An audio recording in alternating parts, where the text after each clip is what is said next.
So ayan tol, magandang araw po sa ating lahat tol.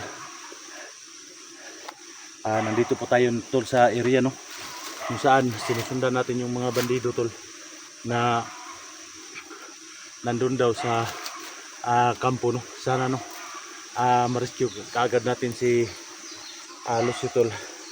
Sabi ng mga bandido tol, nandito daw si Lucio sa area na to no. Kaya sinusundan ko yung mga bandido na naghawak kay Lucio no. Sabi ng mga bandido, mag-ingat daw sila ngayon dahil wala daw si Commander Kukoy at saka yung mga tatlong commander na babae no. Kaya isa-isahin ko muna sila dito tol. Alam kong maraming nakabantay sa area na to, pero hindi tayo matakot sa kanila kasi alam natin yung Panginoon, yung agimat natin, kasi yung Panginoon no, kahit sinong umarang basta Panginoon yung agimat natin, siya lang talaga yung magliligtas sa ating buhay no. Kaya kahit anong mangyari tol, laban lang tayo dahil alam natin na hindi tayo pababayaan ng ating Panginoon. So samahan niyo po ako ngayon sa pag-rescue ko kay Lucio Adventure mga tol, dahil kawawa yun talaga si Lucio. May tama yun sa paa siguro, yung tama niya kasi nung naambos kami, kahiwalay kami, sabi niya, Dax may tama ako, yun ang sabi niya sa akin no? Pero kailangan ko siyang iligtas ngayon sa araw na to dahil sabi ng mga bandido wala yung mga commander dito. So ayan tol, samahan niyo po ako sa aking pag-explore ngayon tol. Sana patuloy po kayong nag-pray na walang mangyaring masama sa ating pag-explore no? Sana palagi tayong gabayan ng ating Panginoong Diyos. Siya lang talaga yung gamhana no, magkapangyarihan sa lahat. Walang makakatalo sa Panginoon natin no. Kaya siya lang ang magliligtas sa ating buhay, sa ating pag-explore na walang mangyaring masama sa atin. So ayan, shoutout na pala sa lahat ng viewers dyan, Luzon, Visayas, Mindanao. Maraming salamat po sa walang sawa niyong suporta no? Lalo na sa mga OFW natin dyan. Thank you so much po sa inyong mga panonood at suporta. Lalo na kay Ma'am Patricia Red, ma'am, shoutout ma'am. Ma'am Mericati no, shoutout. Mr. Gomez, shoutout mo. Lovely Heart, shoutout po sa inyo lahat. Ma'am Marilyn, Ma'am Sarah, shoutout sa lahat ng mga kaibigan natin dyan, mga solid supporters. Thank you so much po. So ayan, patuloy na po tayo sa pagpunta doon sa kampo kung saan nandoon po si Lucio no.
tol pag napapatok tayo.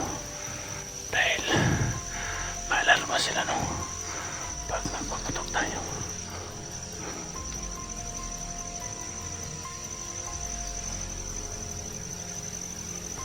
Kailangan muna natin silent kill yung gagawin natin.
Isa-isahin natin sila.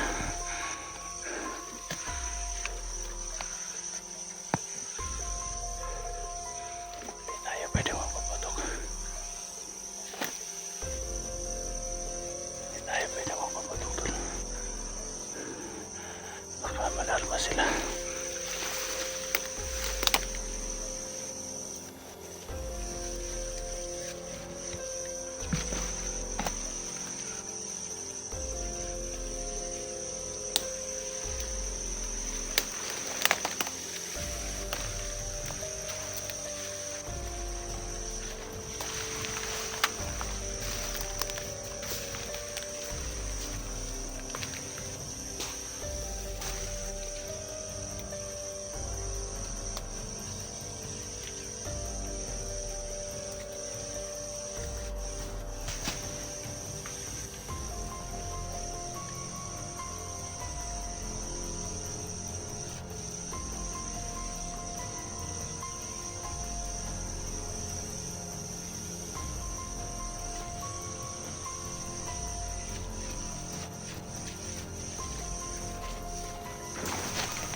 Yan po.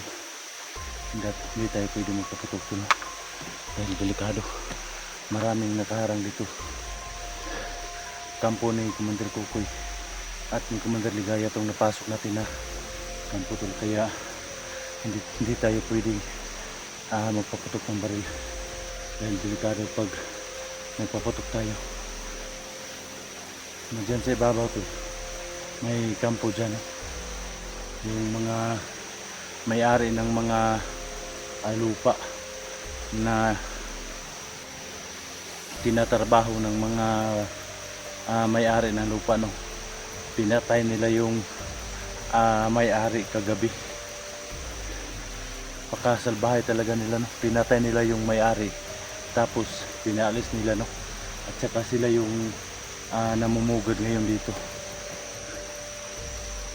Sabi ng kausap ko kagabi, tol, yung civilian, tol, pinatay daw nila yung may-ari ng lupa, no, ng gulayan. Kaya umalis na daw yung may-ari, no. Kaya tayo mga tol, yung papatuloy, tol, no, sa pag-rescue natin sa kaibigan natin si Lucio. So napakarami talagang harang, kaya silent kill lang muna yung mga ginagawa natin.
Hayop ng mga bandit na to, no?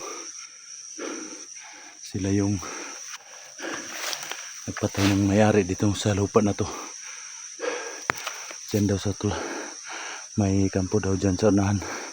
Sabi ng bandido, doon na daw natin matagpuan. May bihag daw doon at saka may tama, no? Di ako nagdadalawang isip, mga tol.